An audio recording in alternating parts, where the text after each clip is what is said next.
Okay, this is the story of my bank heist. A few years ago, I was working for a bank and I've been reviewing project plans all day long. Some of them were very detailed and very clear, others were chaotic.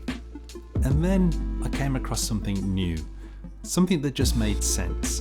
So I stole it and now I'm going to share it with you.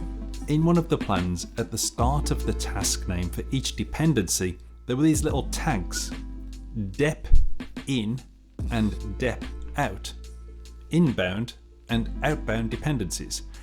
Such a small thing, but one that completely changes how you interpret the plan. Most projects have dependencies, tasks or deliverables that rely on other teams, systems or projects, or tasks that others rely on your project to complete. But most project plans hide them away. They're buried in a column you can't see when you scroll, or they're trapped in a separate log that nobody reads. You know, the page in the RAID that never gets opened. And that's dangerous, because if you lose track of your dependencies, you lose control of your timeline. So here's what this project manager did, and I've done it ever since.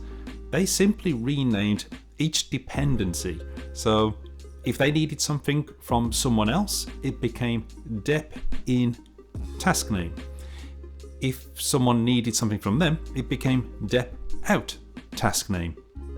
It's so obvious, so simple, and it works in any tool. Microsoft Project, Excel, whatever you got.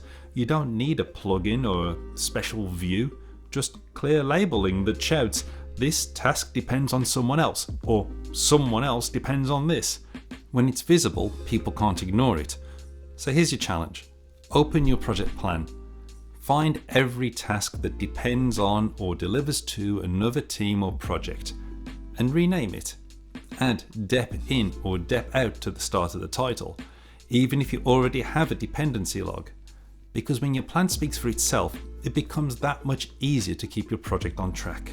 Of all the things I could steal from a bank, this is what I took. But over the years, I've collected hundreds of little ideas like this, small techniques and approaches that make projects easier to run and teams more confident in delivery. And that's really what my PMO and project assurance consulting work is all about.